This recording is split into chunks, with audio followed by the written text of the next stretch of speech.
brasileiro é preso na fronteira sul, levado para manicômio e impedido de falar com a família.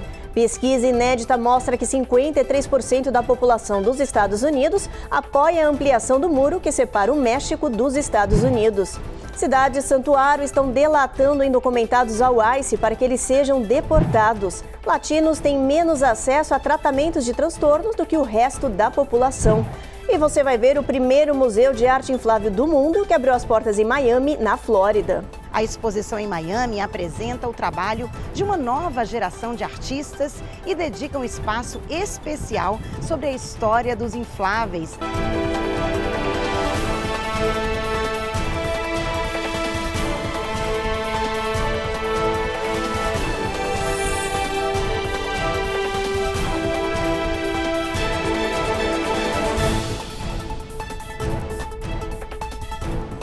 Olá, o Jornal Américas no Ar está começando.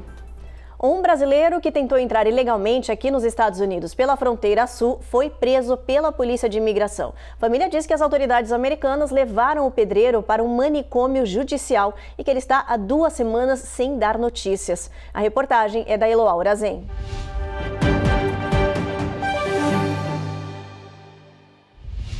Douglas Cândido de Sá deixou o Brasil no dia 23 de junho com um plano traçado.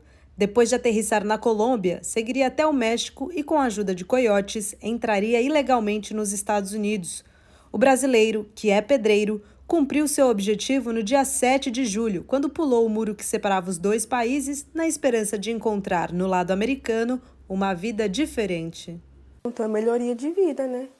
Então, melhoria, dar um futuro melhor para nós, trabalhar lá. Mas, ao se entregar às autoridades locais, o goiano de 28 anos viu tudo mudar. Pessoas próximas ao brasileiro na prisão afirmam que ele estaria com pneumonia e que teve um surto maníaco na cadeia. Há 15 dias, Douglas foi levado a uma instituição psiquiátrica legal e, desde então, segue sem nenhum contato com amigos e parentes. Eu quero entrar em contato com ele, eu tenho que saber dele, eu tenho que falar com ele, eu tenho que saber como que ele tá, se ele tá bem, se ele não tá, como que ele tá. O Itamaraty está em contato com a família de Douglas, em Itaberaí, Goiás, mas não há prazo para respostas ou resoluções para este caso.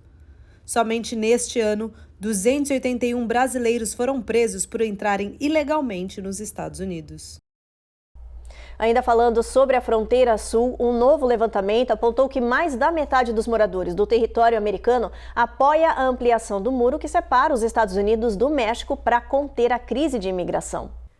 Uma pesquisa do Instituto Gallup, realizada junto aos moradores dos Estados Unidos, apontou que pela primeira vez 53% da população, independente da filiação política, apoia a construção ou ampliação do muro na fronteira sul, que separa os Estados Unidos do México para conter a onda de imigração.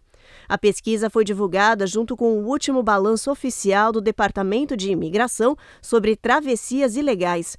O órgão apontou que o número de indocumentados cruzando a fronteira caiu 30%. Só no mês de junho foram capturadas 83 mil pessoas. É a cifra mais baixa desde o início do governo Biden. Nesse mesmo período, mais de 70 mil imigrantes foram repatriados para seus países de origem, incluindo o Brasil, em mais de 150 voos internacionais. Algumas cidades norte-americanas estão repensando as políticas de santuário por causa do aumento da criminalidade no país que está sendo atribuída aos imigrantes. Muitas regiões começaram a cooperar de forma silenciosa com o ICE, a Polícia de Imigração, para que os indocumentados sejam presos e deportados. Diversos condados e cidades estão passando direto para o ICE informações de indocumentados que antes eram protegidas pelas políticas de santuários. As principais cooperações entre as polícias local e de imigração giram em torno dos indocumentados que já foram detidos para que eles sejam deportados. Antes, essas regiões, lideradas por democratas ou progressistas, impediam a troca de informações para proteger os imigrantes e dar garantias de que eles poderiam denunciar crimes sem risco de deportação. Mas por causa da onda de crimes no país atribuída aos imigrantes, algumas cidades e condados passaram a delatar os imigrantes sem status de forma confidencial. A estudante de medicina que foi assassinada por um indocumentado venezuelano enquanto corria no campus da universidade na Geórgia em maio desse ano foi o caso mais emblemático e que impulsionou essa mudança de postura dos governos. Mas, segundo o Departamento de Segurança Interna dos Estados Unidos, não há evidências concretas do aumento de crimes no país por causa dos imigrantes. Na verdade, os índices mostram o contrário: queda na taxa de criminalidade na maioria das cidades do país. Depois do intervalo, a gente te mostra o que o presidente Biden deve falar no primeiro discurso oficial depois de desistir da reeleição à Casa Branca. E ainda, adolescente está parado no aeroporto de Miami, na Flórida, há 5 dias por causa da pane cibernética do Windows, que provocou crise na Delta Airlines.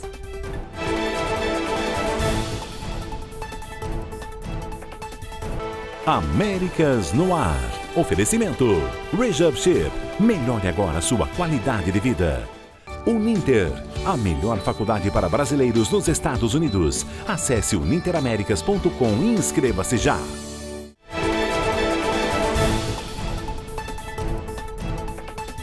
A polícia da Califórnia está investigando um jogador adolescente de basquete que foi atacado durante um jogo em uma escola. Toda a cena foi gravada por celular. Em Illinois, autoridades divulgaram as imagens chocantes que mostram um oficial atirando e matando uma mulher negra dentro da própria casa dela. O caso está provocando polêmica aqui no país. Vamos ao nosso giro de notícias. As imagens mostram um policial dentro da casa de Sonia Macy, de 36 anos, fazendo perguntas, até que a mulher avisa que vai verificar uma panela no fogão. O policial se incomoda, perde o controle e manda a americana se afastar da panela de água fervente. Ela pede desculpas, se abaixa e, quando levanta, leva 3 tiros no rosto. O advogado da família acusou o policial de assassinato. Sonia tinha chamado a polícia para verificar um possível invasor dentro da sua propriedade. O policial, Shane Grayson, foi demitido da corporação e acusado de assassinato em 1º grau. Em São Francisco, na Califórnia, outra imagem perturbadora. Um adolescente de 13 anos estava jogando basquete num colégio quando foi derrubado por um adversário e virou alvo de ataques. O jovem sofreu uma concussão na cabeça. A agressão foi gravada pela própria família que acompanhava a partida do time filipino-americano Tumakbo United Team. A polícia foi chamada e abriu uma investigação por crime de ódio. Em Ohio, 1 ano depois de uma cena chocante, uma família ainda espera por respostas. Robert e Tanisha Lindsay abriram um processo judicial contra a escola pública de Dayton. Uma câmera de segurança registrou o momento em que um funcionário usa de extrema violência para derrubar um menino autista não verbal de 4 anos. Os pais disseram que levaram o caso aos tribunais para obter respostas e justiça. Um adolescente de 16 anos está parado no aeroporto de Miami, na Flórida. Ele fazia uma escala de voo, mas por causa da pane cibernética do sistema Windows, ele acabou preso no aeroporto. Há 5 dias, o garoto tenta voltar para casa em Utah sem sucesso. Como ele é menor de idade, não pode reservar um novo voo e não consegue resolver a situação. Os pais tentam ajudar à distância. O avião do adolescente é da Delta Airlines. A empresa vem registrando inúmeros problemas aéreos. A companhia já cancelou mais de 6 mil voos. Cerca de 1 milhão de passageiros foram afetados. A Administração Federal de Aviação anunciou uma investigação oficial sobre o caos na empresa. A Delta ofereceu compensação de milhagem para os passageiros afetados e reembolso financeiro para os prejuízos.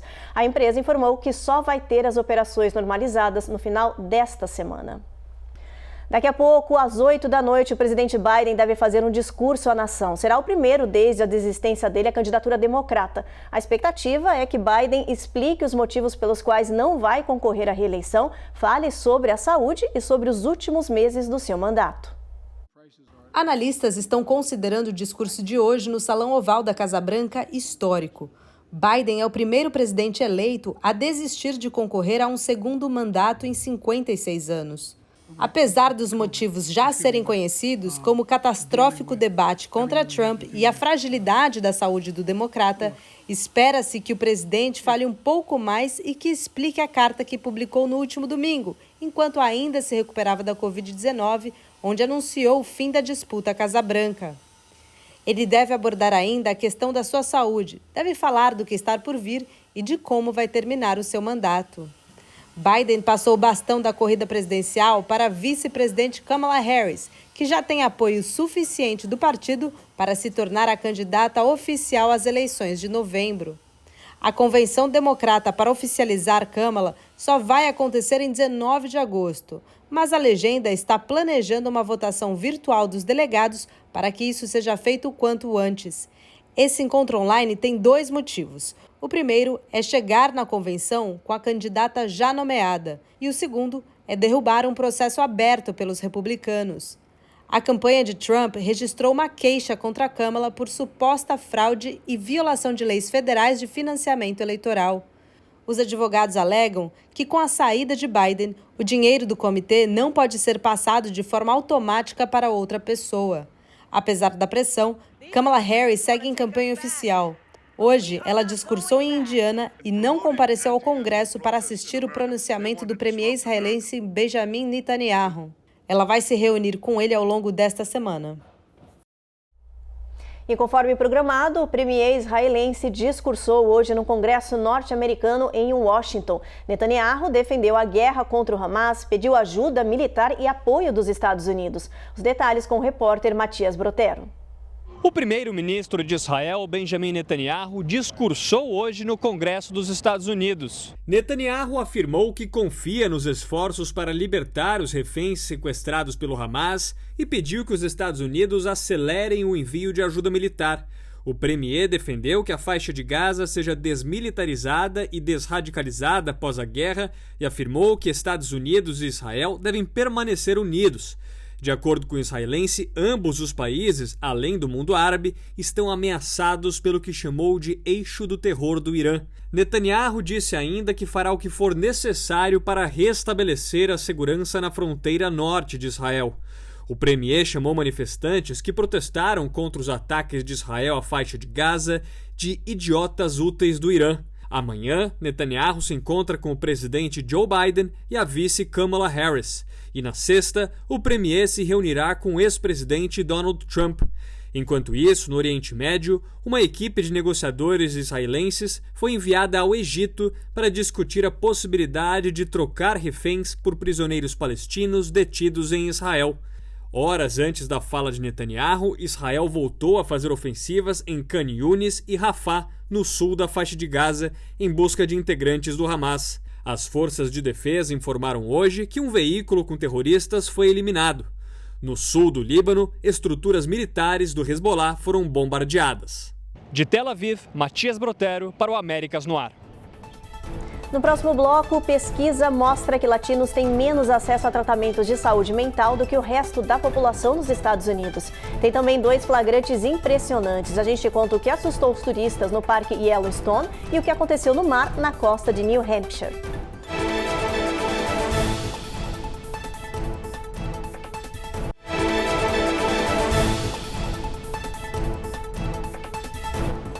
Um hospital de New Jersey está promovendo a inclusão social de um grupo específico de pessoas através de um programa que virou um sucesso e exemplo na região.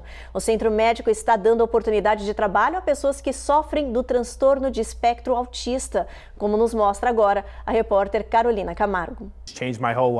Mudou a minha vida e me sinto grato. Isso me deixou muito feliz. Adoro trabalhar com pessoas, afirma Eric Carson, que exerce a função de recepcionista no Hospital Jefferson, em Cherry Hill.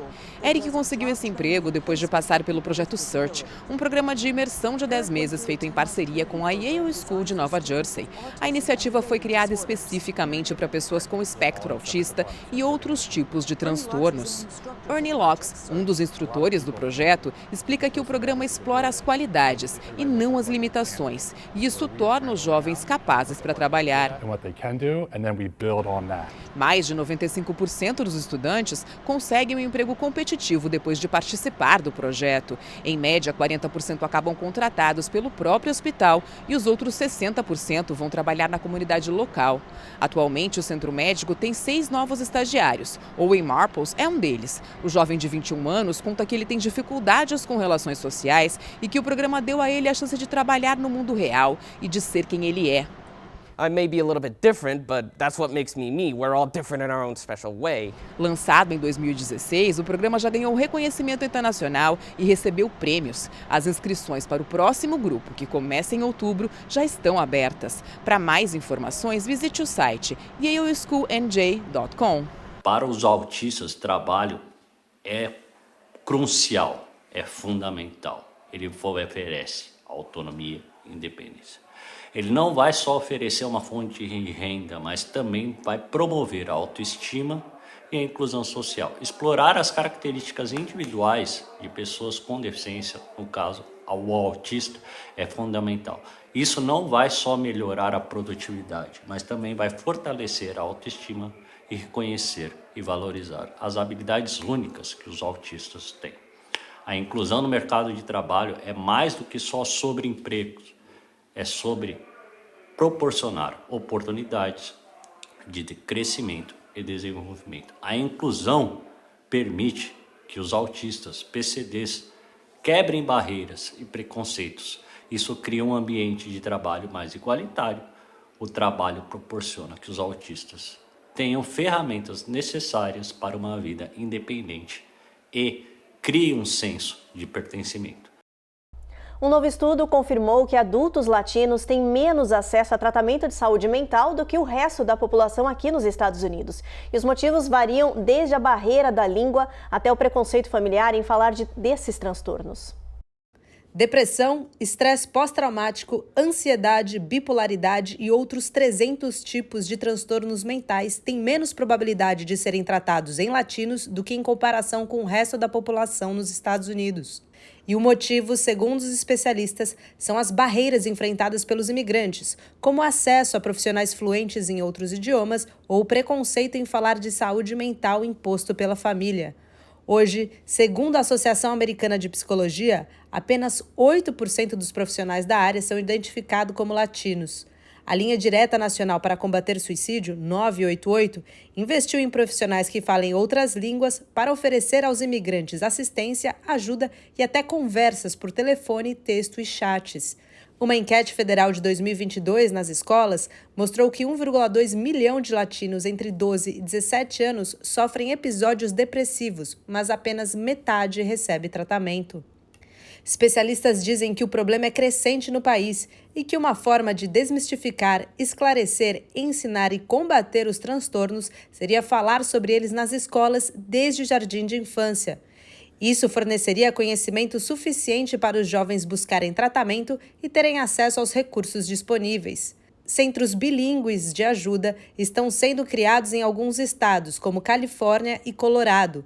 Outros estados estão ampliando o acesso a serviços de saúde mental aos latinos, mas os especialistas dizem que, ainda assim, esses esforços são poucos e que são necessários mais investimentos e alternativas no país para essa população. Mudando de assunto, 2 flagrantes impressionantes viralizaram na internet. O primeiro é de uma baleia que salta na água no mar e colide com um barco pesqueiro em New Hampshire. E o segundo é uma explosão de um geyser no Parque Yellowstone. Os turistas passeavam pelo Parque Nacional de Yellowstone, em Wyoming, quando uma explosão hidrotermal repentina aconteceu, jogando terra, rocha, água e ar quente a metros de altura. A cena apavorou as pessoas que saíram correndo do local. Estas imagens mostram como ficou a passarela depois desse evento surpreendente. Não houve relatos de feridos. Especialistas explicaram que quando a água subterrânea se transforma em vapor muito rápido, pode provocar explosões dessa magnitude. Esses tipos de geyser são mais comuns do que se imagina em Yellowstone. Já em Portsmouth, em New Hampshire, outro flagrante impressionante. Uma baleia ergue o corpo num salto fora da água do mar e acaba colidindo com um barco pesqueiro. A força foi tanta que a embarcação virou e afundou no mar. As imagens foram gravadas por 2 irmãos que estavam no local pescando. 2 homens que caíram na água foram resgatados sem ferimentos. A cena foi visualizada milhões de vezes na internet. A seguir, planeta Terra bate novo recorde de calor e supera a marca do ano passado, preocupando especialistas. Você vai ver também o primeiro museu de arte inflável que abriu as portas em Miami, na Flórida.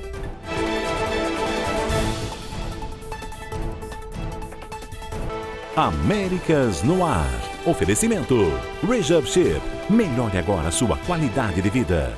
Uninter, a melhor faculdade para brasileiros nos Estados Unidos. Acesse uninteraméricas.com e inscreva-se já.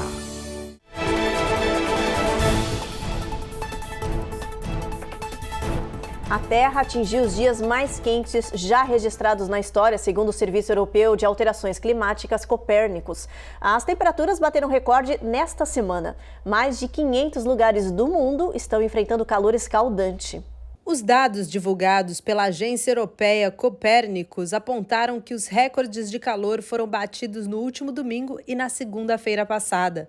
A temperatura média global atingiu 62,8 graus Fahrenheit, superando a marca do ano passado, que era de 62,2 graus. Esses foram os maiores índices já registrados desde que a organização começou a fazer as medições em 1940. Segundo os especialistas, essa onda de calor extremo é resultado das mudanças climáticas no mundo, que estão forçando o aumento das temperaturas nos últimos 10 anos. Nesta semana, pelo menos 550 lugares do planeta tiveram dias recordes de calor. Nos Estados Unidos, julho foi considerado até agora o mês mais quente, com temperaturas muito acima da média. Mas especialistas alertam que agosto e setembro não devem ser diferente.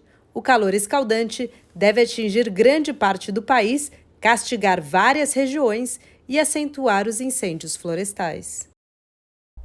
Vamos dar uma olhadinha na nossa previsão do tempo, ver onde é que está esse calor escaldante atingindo aqui nos Estados Unidos, em boa parte do nosso país. Olha, a previsão é de chuva em Boston, mínima de 65, máxima de 82. Nova York, Washington, Norfolk e o Charlotte, a gente tem chuva, mas tem calor, gente. Máxima de 80 em toda essa área aí. Atlanta, 81. Jacksonville, Miami, Tampa, na Flórida, a gente tem chuva também com máxima de 95 graus.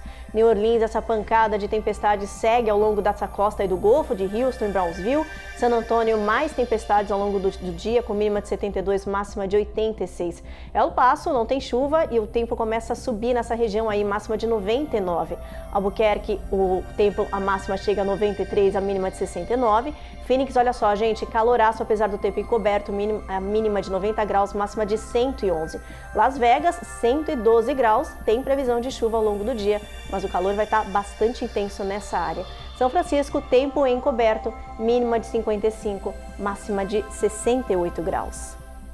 E se você mora no norte do país, é bom ficar atento ao céu hoje à noite, porque você pode ver um espetáculo da natureza, a aurora boreal. A expectativa é de que ela possa ser vista pela segunda noite consecutiva de Nova York até Idaho. Esse fenômeno colorido deve ficar visível à noite ou de madrugada nos estados do norte do país. O Centro de Previsão do Clima Espacial da Administração Oceânica e Atmosférica disse que esse show vibrante no céu é resultado de uma erupção solar. No último domingo, os especialistas registraram uma tempestade no Sol que jogou em direção à Terra ondas de energias carregadas. Quando elas colidem com nossa atmosfera, produzem esses efeitos aí no céu roxo, verde e vermelho. Essas ondas geomagnéticas também têm capacidade de afetar equipamentos eletrônicos e satélites no espaço. E para encerrar o jornal, olha só o que chegou em Miami, na Flórida. O primeiro e único museu de arte inflável que está encantando moradores e também turistas. Essa mostra inédita foi trazida da Europa e está fazendo o visitante explorar todos os sentidos. A Cuni Rocha explica de que forma isso acontece. Let's Fly é um convite a viver experiências sensoriais como nunca antes no primeiro e único museu de arte inflável do mundo, que agora está em Miami. A exposição reúne obras e instalações de mais de 20 artistas internacionais que fazem o visitante explorar os sentidos por meio do tato, da visão e da audição. Entre elas, um labirinto luminoso, esferas dinâmicas, efeitos visuais hipnóticos e uma fonte caleidoscópica.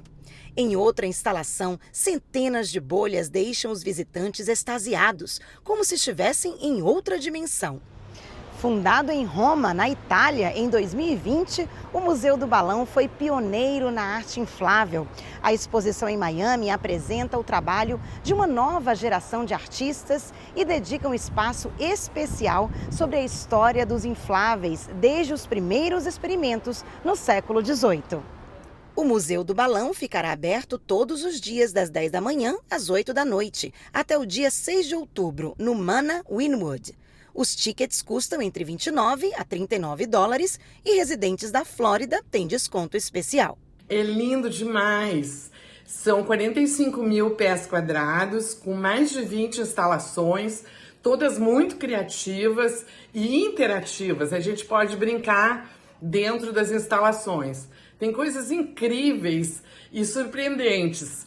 E eu recomendo muito que todos vão, principalmente quem é avó como eu, levar os seus netos, porque é uma oportunidade única de poder participar com eles e mostrar um pouquinho de arte. Também fiquei muito surpreendida em saber que os infláveis começaram com Leonardo da Vinci, de quem eu sou muito fã, em 1490.